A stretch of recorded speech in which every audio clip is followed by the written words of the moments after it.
Now, I want to get your thoughts on one last thing that really bothers me as well. So I mentioned to you the Ben Gvir statements that you've explained because they bother me. And these videos that keep coming out of settlers confronting Palestinians, asking them to leave their land. So if you can open that one, I haven't seen it yet. That's my producers prepared it. What does the tweet say? Hold on, pause it for a sec. Pause it for a sec, KK. What does the tweet say? Can you just minimize it? I'll read the tweet, what it says. Armed settler terrorism in the bank. Imagine being a Palestinian in your own home, forced at gunpoint to hand your land to armed settlers. Refuse, you get killed. This is a daily reality in the West Bank. So if you can play the video and get your thoughts on it, Yishai.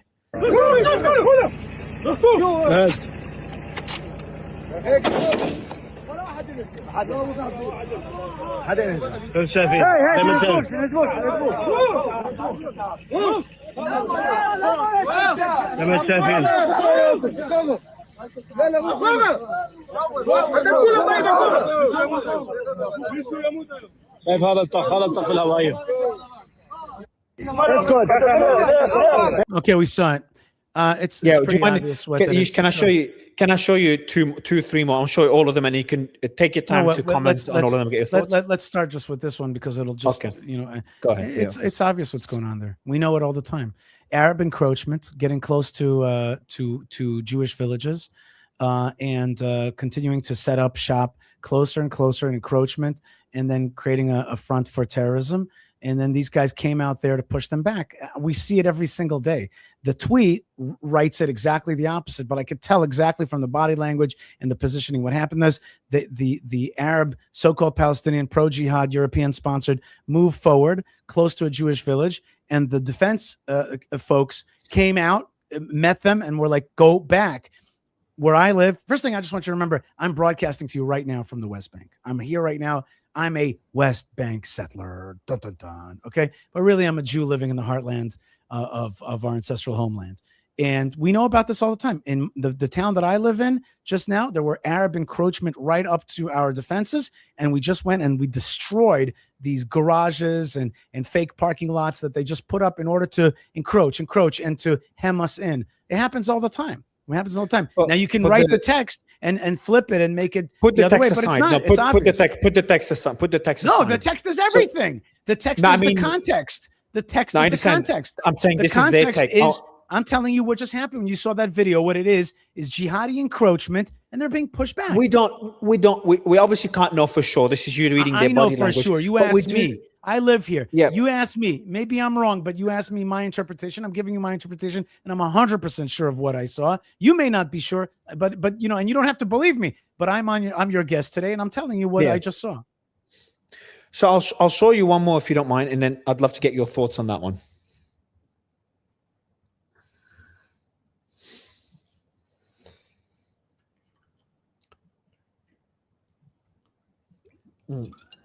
So we read, Palestinian family attacked in the West Bank by Israeli settler. Israeli settlers are trying to forcibly expel Palestinians from their homes and seize their land. If you can start it again with the volume, please. Yeah. We can't hear the audio, KK. Can you play it again with the audio?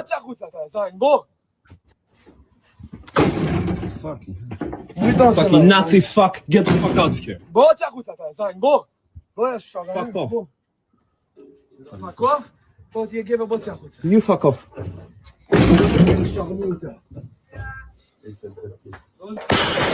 Fucking hell. مالا لما אתה זורק אבנים? למה אתה זורק אבנים? למה אתה זורק אבנים? תשמע גדר שלך, יא מניאק, קצת תהיה גבר. למה אתה זורק אבנים? יום שבת? תהיה גבר. שבס. תהיה גבר, צא מהגדר שלך. שבס. צא מהגדר שלך, תעיף את המניאק השרמוט האירופאי הזה. אתה, לא הוא. מי שהביא אותך, יא מניאק. אני בוא. בוא אתה בוא. The settler threw big rocks and tried to break into the house and throw big rocks at me and the house, at my friends here, without any accountability. They are sponsored by the Israeli government. They are supported by the Israeli media and protected by many parliamentarians. So they go wild. Okay. You want me to comment on this? Please. I happen to know that Arab very well, Issa Amro. I happen to be sitting right now about 300 meters away from that house. Oh wow! So I know Issa very well. I've had many interactions with him over many years. I know him. I know his activity. And I'll tell you the following. Jew there obviously got very angry at something. And I'll tell you what. Issa Amru sits in a house given to him by the Palestinian Authority in order to be a professional provocateur against the Jews. He is a constant thorn in our sides, constantly talking about, things like equality. But in fact, he is a paid a member of the PLO-PA, although he denies it. But we know factually that he is. We know that he brings a lot of European provocateurs to help fund the constant battle against Israel. By the way, there's been many accusations of sexual impropriety against him and the European girls who come to him. And a lot of times they don't come to him anymore because of the problems that he has. And this guy is professional. And this Jew got pissed off and fell into the trap. He doesn't know that Issa Amru is a professional media guy, one of the best. I have tremendous respect for his abilities. Okay.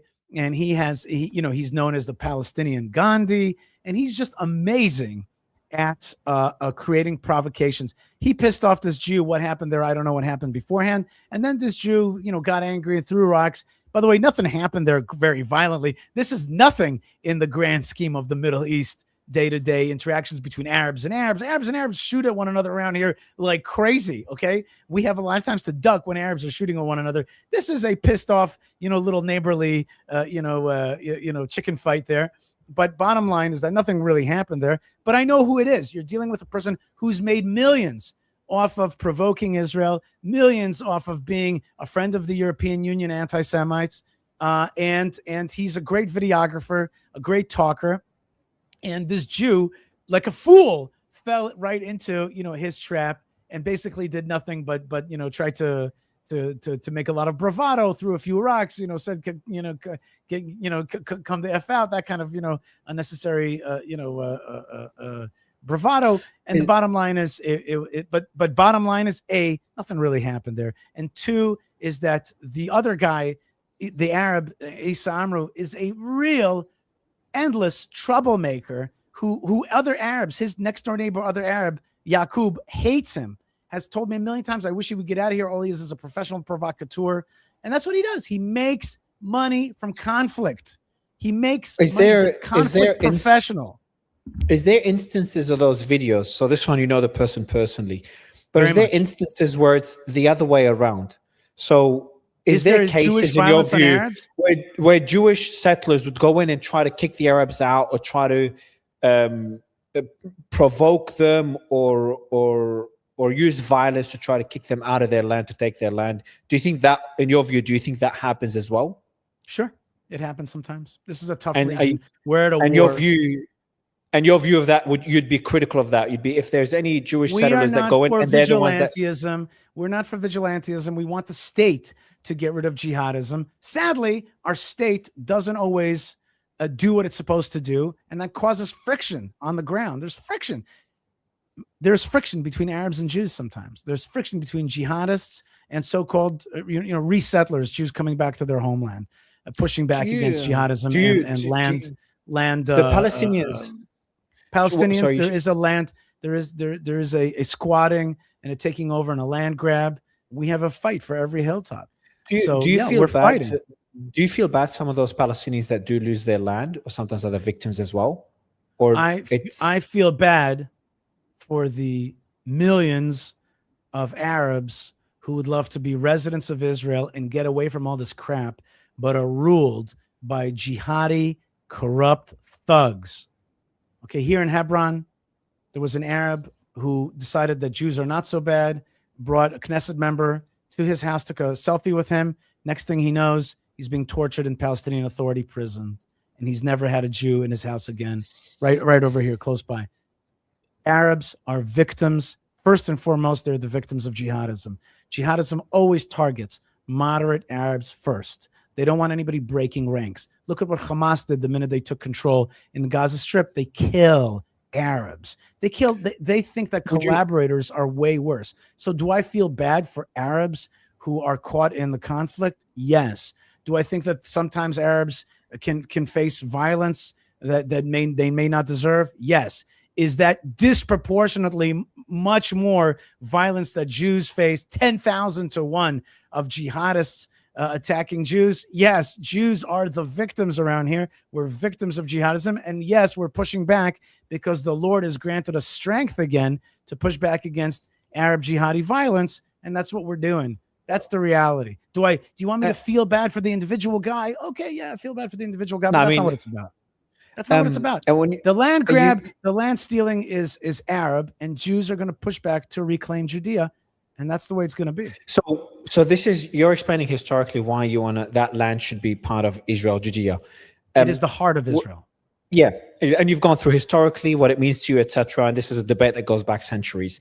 But the Palestinians that were born, the young, people, kids that were born, that have nothing to do with what happened thousands of years ago. And they're having their land taken because of the reason they're not having their land taken. They are stealing land daily. I'm saying the ones that takers. They are land takers, not land being taken away. The Palestinian movement is a land grabber. It's a endless daily builder on an illegal building. It's a constant land stealer and land grabber. We're pushing them back. But the West Bank is being settled by Israel. I wish. I wish it was more being settled by Israel. Yes, it is being settled. Yeah. So what I mean, we're now trying very hard to resettle this, and we have to push back on Arab land grabbing. And the Arabs that live in that land, the people that were born, I think we said it a lot of times. Let's make it clear. Arabs that want to live in this land, including in the so-called West Bank, what we call Judea and Samaria, will have every right to do that. If you renounce jihadism and accept Israel as the sovereign, according to, of course, people like me. I'm not saying the state is yet at that point, but that's the future.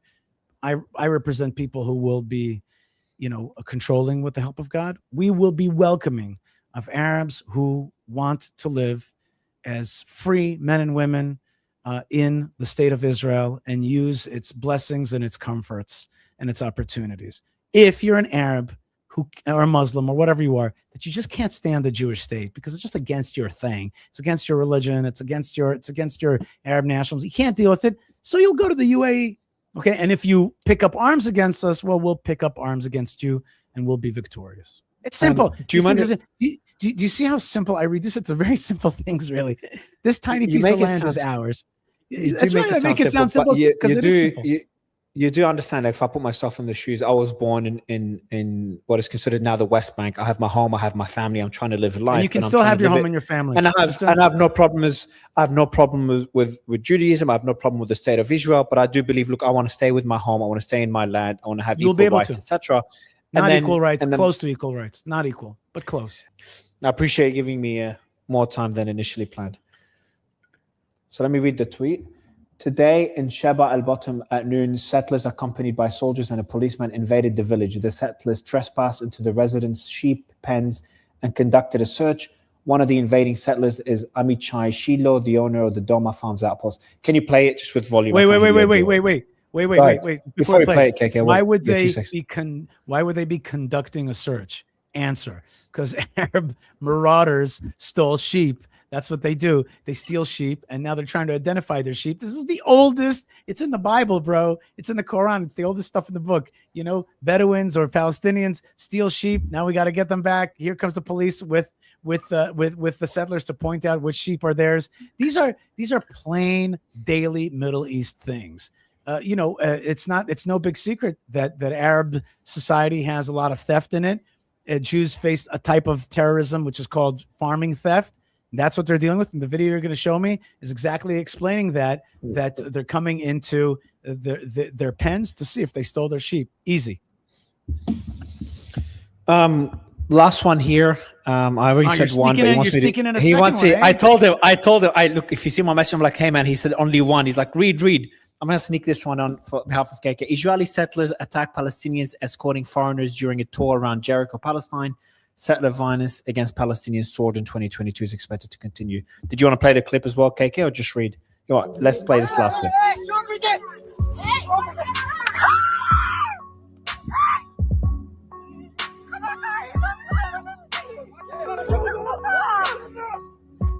عم بيضربوا فينا قاعدين بالعصي كسرونا حتى الاذان ضربوا ايه مسكاني وانا بتكسر انت استنى مسكاني انا مستوطنين صغار أدرسلي في 100 شاب وصبية هون حتى أجانب كلنا طرونا.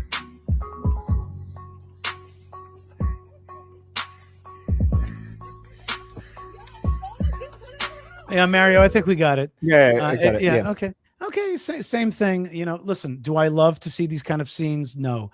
But in the Middle East, if somebody's trying to encroach on your land and take it away and tell a story that you're stealing somebody else's land, but in fact they're coming to steal your land, you push them back. Do I love to see these scenes? I don't love it. Am I disgusted? No, because I also appreciate the bravery of, by the way, notice that so-called settler, that young man, spoke Arabic. He was speaking to them in Arabic. That's good. I think it's very important for Israelis to speak Arabic. Bottom line is, we're under attack. We're under encroachment. And there's a secondary attack. There's two kinds of attacks. There's the attack of the encroachment itself. Then there's the secondary attack of the creation of that video and framing it in a very particular way. Jews are under attack globally and in Israel. Palestine wants to take away our land, wants to destroy Israel. They say it every single day. Iranian regime wants to destroy Israel.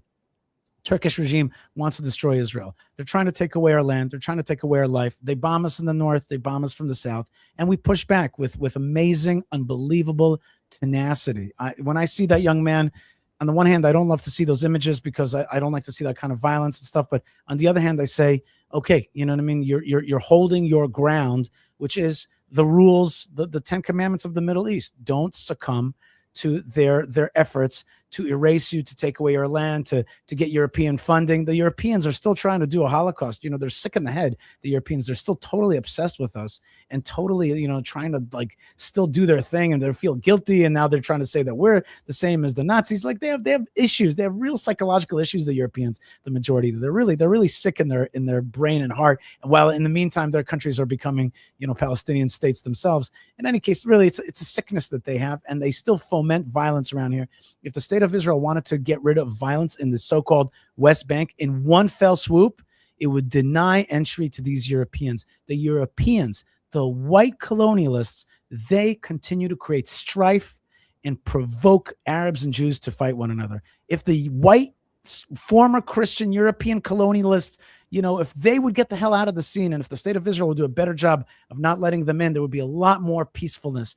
They stir up violence purposefully, and that video shows it. They purposefully tell the Arabs, it's your land, go take it, instead of listening to the Arab elders who say to them, Allah has given the Jews their land. We have to go back to Arab lands. We have to find a different place. We have to respect the Jews. Allah is with them. And that's the problem with these former colonialists who continue to make trouble. These, you know, these kind of neo-Nazi, nihilist, pro-jihadist, white colonialist, you know, whiteys that come and make trouble for everybody. I wish they would just get the hell out of the scene and we'd have a lot more peace. In any case, that's, you know, the framing is everything. The framing is everything. And I've tried to give you the framing of how I see the reality on the ground here.